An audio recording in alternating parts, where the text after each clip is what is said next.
Greetings! Welcome back to Minecraft. Today, I'm getting back to work on Project Upgrade. To recap, the goal of this project is to create farms and machines to obtain and collect all the new stuff from 1.21 to now. And with the Copper Age drop having just released and the Mounts of Mayhem drop quickly approaching, I need to hurry up and finish the entirety of this project before I get caught with a whole other batch of new content that I don't have farms or have done anything with yet, rendering the idea of this project kind of useless. So here's the plan for the rest of the project. I started with building the ultimate resin factory in the first part, covering every resin item in the game, and now I'm just left needing a way to farm the new decorative plants and most importantly, the happy ghast. So in this episode, I'm gonna build the ultimate ghast farm so I can craft as many dried ghasts as I want on demand. In the next episode, I'll construct the ultimate happy ghast factory to be able to hydrate and store an unlimited amount of happy ghasts so I never have to wait for them to grow up again. Then I'm gonna pivot entirely and complete Project Axe Crusher, which is to build the ultimate tree factory to farm every wood type in the game, including the newest pale oak wood, which is why I'm pivoting in the middle of all this. Then I'll pivot back to Project Upgrade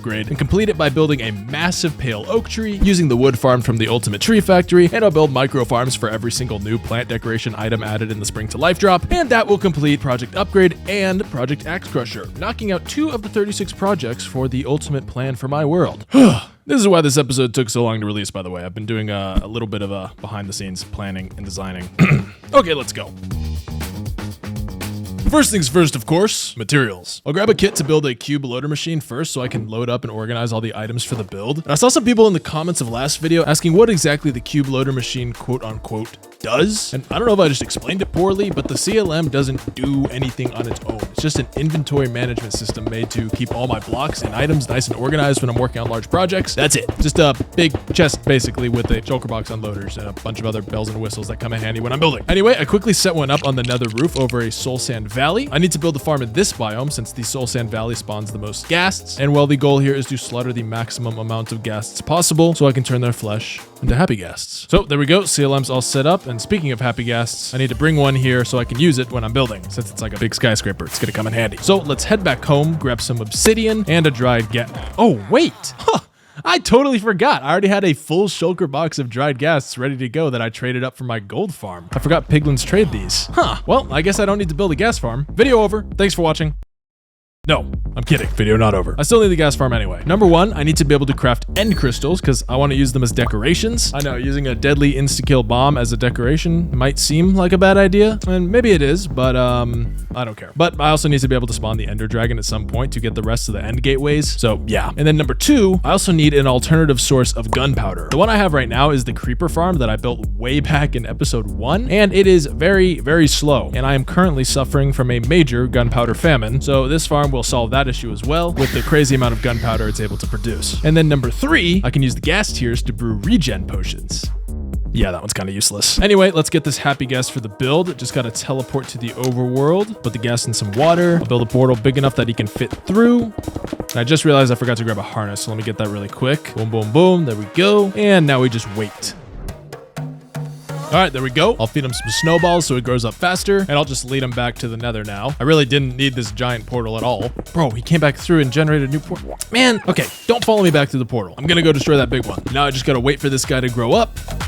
Okay, finally. Boom, put him in the dock here. And okay, now I can get the materials for the farm. So, since this farm uses nether portals, there's an overworld side and a nether side. And the overworld side is really small and simple. So let's get the materials for that first. I just need smoothstone, obsidian, hoppers, composters, dispensers, chests, observers, comparators, redstone dust, lamps, torches, pistons, redstone blocks, droppers, and 1 torch. And that's pretty much everything for the overworld side. Literally all fits in a single shulker. So I'll just leave that here for now. And now for the nether side, I need way more stuff. Starting off with 5 shulker boxes of smooth stone. So I'll just run some normal stone through my furnace array. There we go. Then I need 30 stacks of obsidian for the portals, which I can easily get courtesy of my gold farm. Then 21 stacks of glass, some scaffolding, some smooth stone slabs, 5 chests, 5 torches, some hoppers, like 2 composters I think, a few rails, and then 2 hopper minecarts to go with the rails. And that's everything I think I need for the farm itself. All right, let's get to work on the farm. The design I'm using was created by IanX04, so I'll link his video in the description. And the bulk of the design is a series of these really large nether portal frames with these small smooth stone platforms intersecting them for the ghasts to spawn on. And so basically they spawn in here, instantly teleport to the overworld, and that's how the farm is so fast, because it's just like instant. Boom. So I basically just need to repeat this little pattern on the floor here, intersecting in between portals all the way to world height. Let's see how quickly I can do this.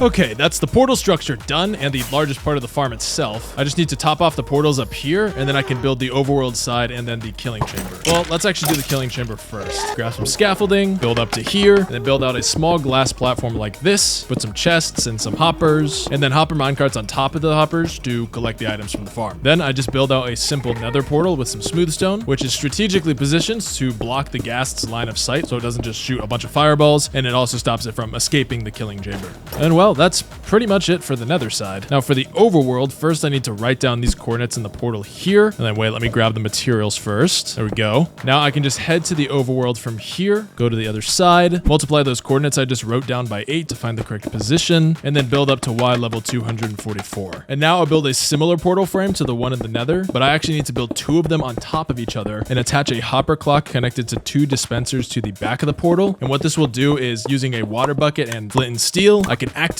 and deactivate the portals on a 15-second interval. And what this will do is basically work as a teleporting elevator. So the Ghast teleport into the overworld at the bottom of this portal, and then are teleported back into the nether at the top with the top portal. And then it just does that in a loop and feeds me an infinite amount of gas to slaughter. I just realized though, I need flint and steel and water to be able to activate and deactivate the portals. I forgot to grab that. Let's head back to base. I'll just grab the raw materials for the flint and steel, some water, and then just load it up into this chest. Okay, now we have the redstone timer set, and the system should just start going on its own, hopefully, if I built it properly. And yeah, seems to be switching back and forth, and I think it's working properly. And now to officially start the farm, I just need to go back to the nether and light all the big portals. And now the farm should start working. Let's go see.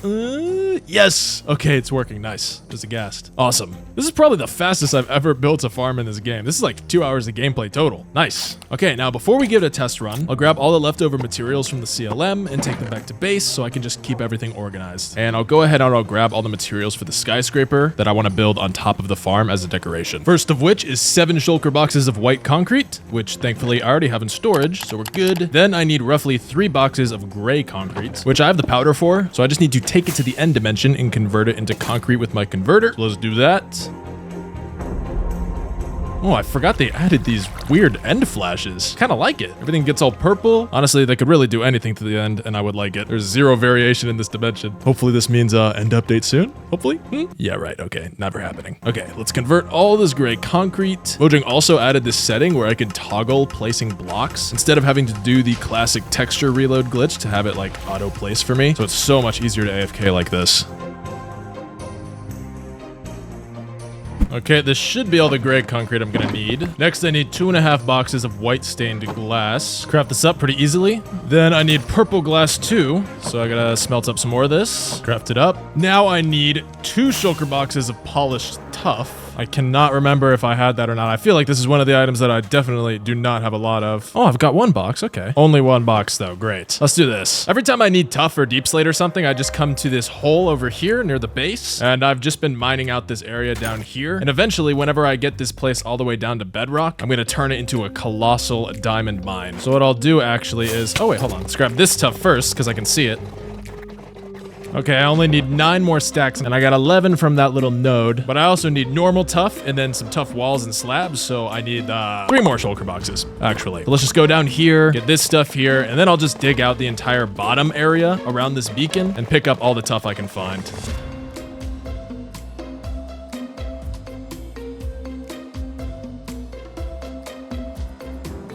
Okay, that's this entire layer mined out. I definitely have more than enough tuff now. Let's take this all back to base and put it in storage. And I'll go ahead and craft up the rest of the tuff I'm gonna need.